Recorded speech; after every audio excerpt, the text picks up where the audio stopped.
If you've been wanting to jump into Star Wars, Jedi Knight, Jedi Academy, chances are you've heard about these different client options like OpenJK, EternalJK, TaystJK, JAEnhanced, and so on. So what's the difference between them all and which should you go with?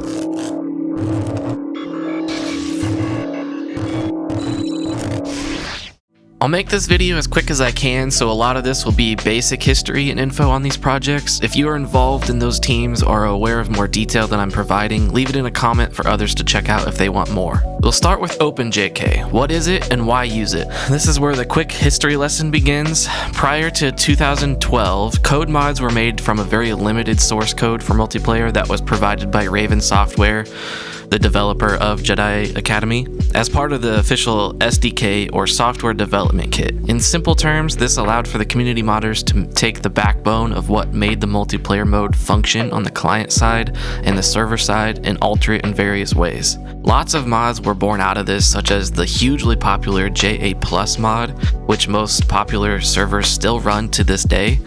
However, that code not only was multiplayer only, but was limited in terms of what could be done without reverse engineering it all, which is an insane process. So what happened in 2012? Well, as you may know, Disney bought Lucasfilm in 2012, and in turn shuttered their game publishing and licensing arm LucasArts.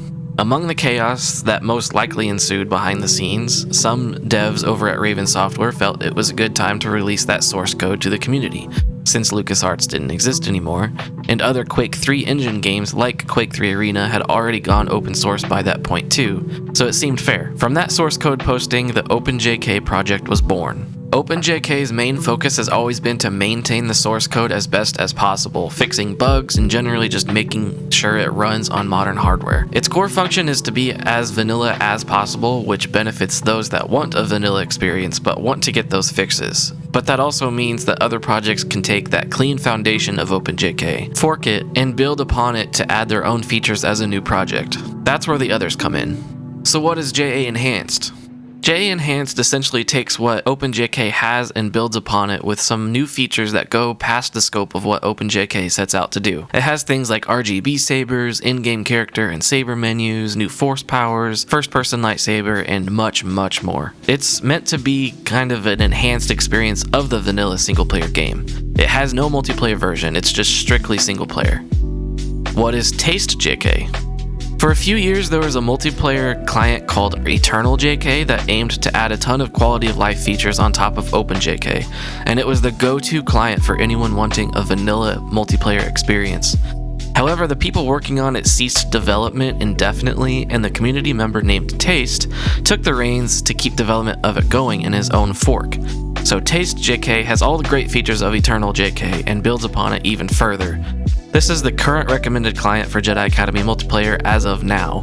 EternalJK is still available for those that still want to use it, however, its last build was in 2020. What about other clients and mods that you may have heard of? There are a handful of other clients out there that are similar to these that I've covered, however, the more popular names that you may have heard are most likely much bigger mod projects or conversions rather than just a client. Mods like Movie Battles 2, Movie Duels, Galactic Legacy, or Knights of the Force are all huge conversions that drastically change the gameplay and added tons of Star Wars themed skins, maps, and weapons. Movie Battles 2 is a multiplayer only mod and takes a lot of inspiration from the original Battlefront games with its gameplay. Movie Duels is currently a single player only mod that lets you play the different battles and duels from the films and series.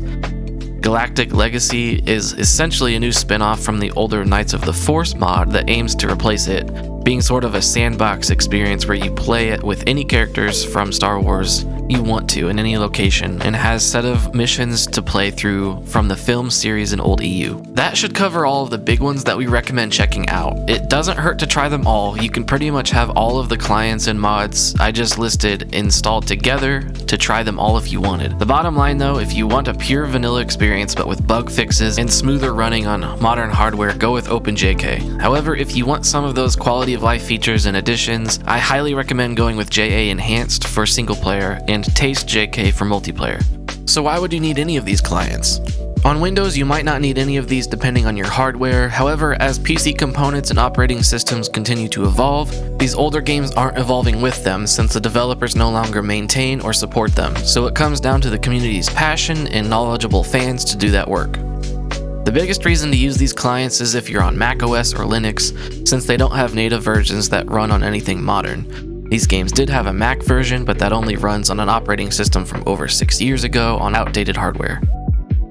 Another huge reason is if you're wanting to play multiplayer, the vanilla game won't have a functional server browser. Occasionally it will work, but what's happening is the official master server from Raven is down more than it is up, most likely due to attacks.